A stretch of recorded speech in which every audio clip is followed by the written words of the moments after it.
They're going to basically abolish the position of the presidency. It'll no longer be directly elected. It'll be appointed by parliament in which they have a majority. So it's really, it's kind of coming to a head in terms of a constitutional crisis. Those are the sounds of protests in Tbilisi early this morning. Demonstrators are turning out across the country demanding new elections after the government decided to suspend its efforts to join the European Union. And protesters are continuing to take to the streets, even as police crack down with water cannons and tear gas. Well, joining us now is reporter Gabriel Gavin, who has been reporting on the unrest for Political. Gabriel, welcome to the show. Thanks for giving us your time. Thanks for having me back on. Gabriel, what sparked these protests? I believe it was a sort of a postponement of talks to join the European Union. Well, Georgia and the EU have been on a collision course for the last couple of years now. Just last December, the country was granted candidate status of the EU, basically paving the way for it to join the bloc, which is something that around 80% of Georgians say they want to see happen. And that came despite warnings of backsliding on human rights and an increasingly authoritarian turn from the government.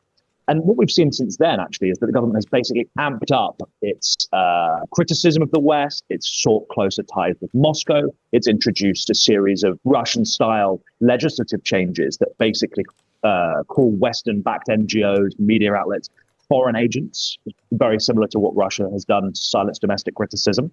And also introduced, I think it is always worth pointing out because it often gets forgotten, but introduced some of the most stringent, sweeping crackdowns on the LGBTQ plus community anywhere in the world.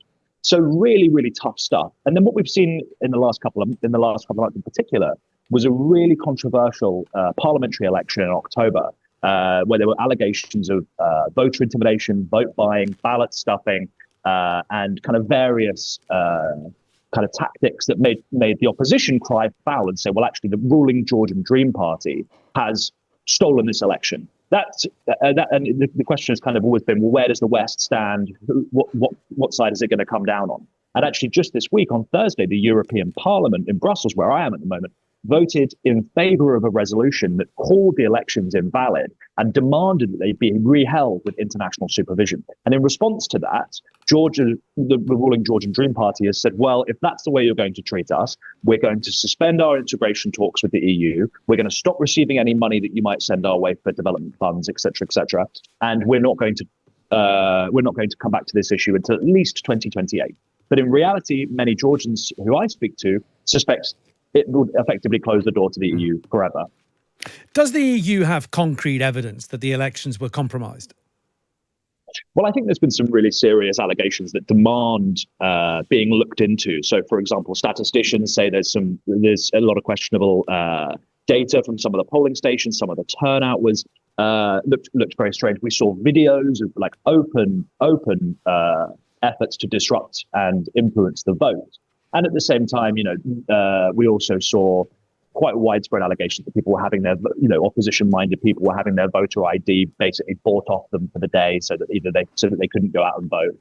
And it's a country where the average income is relatively low, so these kind of manipulations are possible. What we saw was that the OSCE and a number of kind of EU institutions, their joint monitoring mission did say that their findings were that the vote had been marred by irregularities, but they stopped short of kind of taking a position as to whether the election was stolen or not. And it's put the EU in a really uncomfortable position because my general sense is the EU doesn't like having to face these realities. It doesn't like having to upset governments in what it considers its near abroad.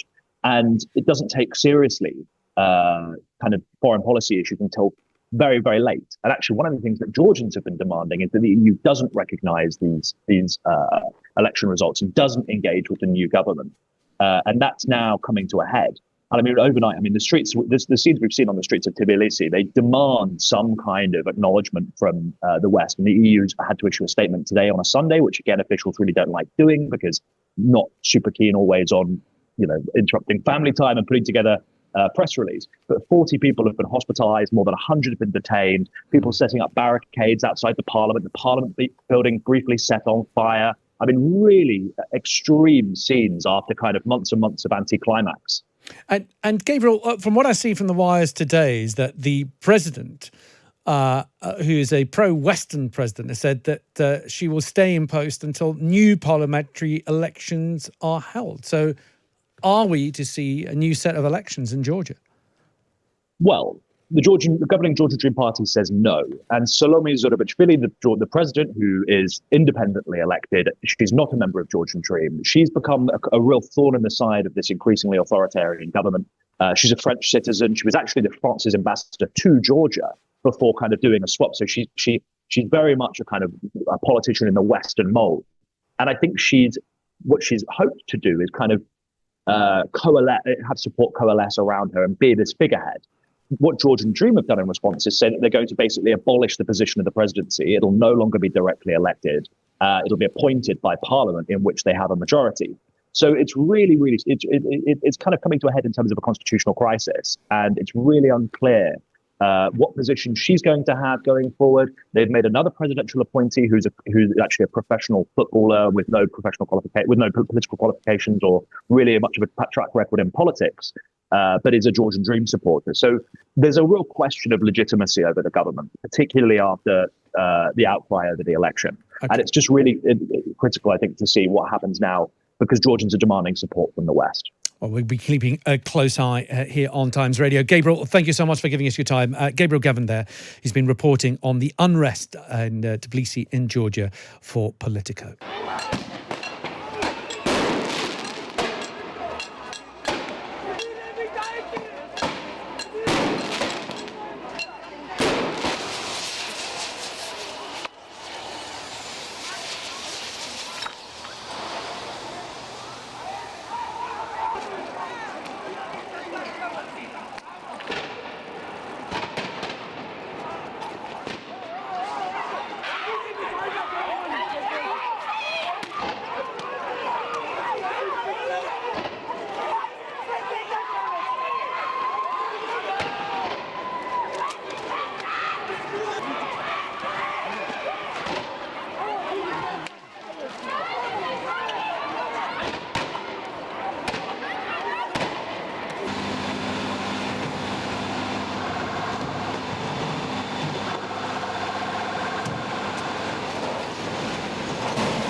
კავშირის დასასრული. ატაფუ! ატ ახლა სამოდი.